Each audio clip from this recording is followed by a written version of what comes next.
Le Black Friday arrive à grands pas avec tous ses rabais. Mais qu'est-ce que ces produits à bas prix essaient de nous cacher? On va le découvrir ensemble dans cette capsule. Je suis Monsieur Mathieu pour la Minute AvSec.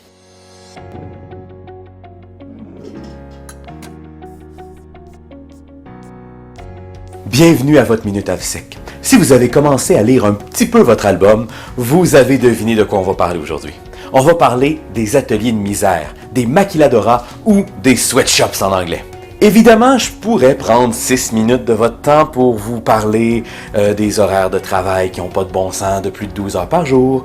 Je pourrais vous parler aussi des relations patron-employé qui sont tout à fait détestables ou le harcèlement psychologique et le harcèlement sexuel sont monnaie courante. Je pourrais aussi vous parler des 152 millions d'enfants qui travaillent dans le monde pour subvenir à leurs besoins et ceux de leur famille entre 5 et 17 ans. Ben oui, parce que je trouve que c'est un beau chiffre pour travailler. Non. Je pourrais aussi vous parler des conditions non ergonomiques. Ça, c'est un beau petit euphémisme pour dire que tu travailles dans des conditions tellement déplorables que ta santé et ta sécurité sont mises en danger à tout moment où tu peux mourir. Ouais. Je pourrais t'en parler, mais j'ai décidé de ne pas le faire. À la place, j'ai décidé de te le montrer.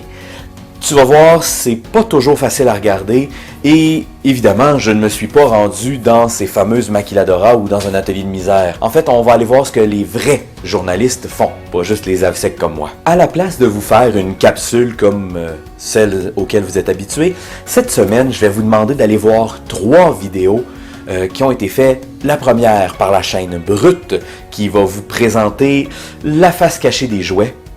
Un reportage qui a été réalisé par l'équipe d'enquête de TVA Nouvelles. Oui, je sais, c'est TVA. Mais bon, à prendre avec un grain de sel, mais quand même, c'était du bon travail sur les vêtements, notamment faits au Bangladesh. Et on implique beaucoup dans cette vidéo-là le travail des enfants. Et je vais vous demander de terminer par une capsule qui est beaucoup plus récente, qui est faite par Finance Africa, qui va vous parler de la Chine qui commence à bâtir des usines en Éthiopie. Oui, parce que alors qu'on utilisait la Chine comme le sous-traitant du monde, ben la Chine s'est trouvée un sous-traitant elle aussi.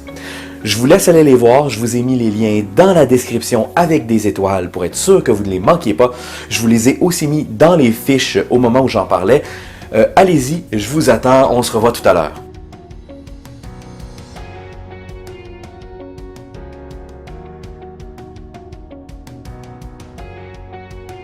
C'est fait. Ça cogne, hein? Bon, je le sais, il y a des vidéos qui commencent à dater de quelques années. Le problème, c'est que c'est encore comme ça que ça se passe dans le monde.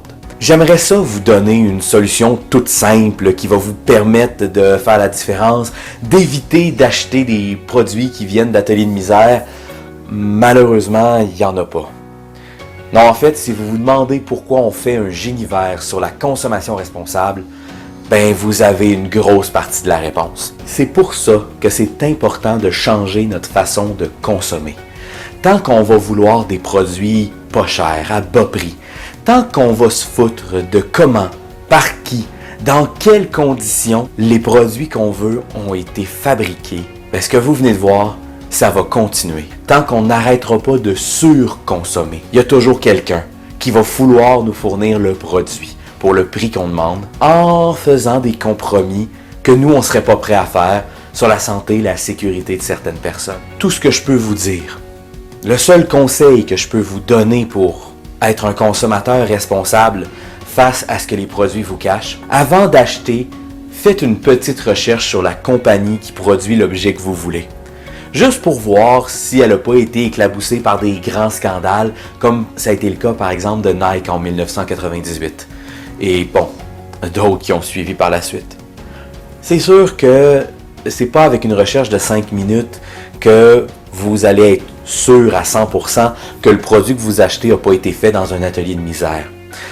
Mais malheureusement, en 2020, vouloir être sûr à 100% de quelque chose, c'est un petit peu des fabulations. Essayez juste de faire un effort, de ne pas être aveugle puis d'acheter sous l'impulsion des produits sans même vous demander par qui, comment et où est-ce qu'ils ont été faits. C'était Monsieur Mathieu pour la Minute AvSec. Et rappelez-vous, comme disait Christopher Lewis, si personne ne pèle les nuages, ben il fera jamais soleil.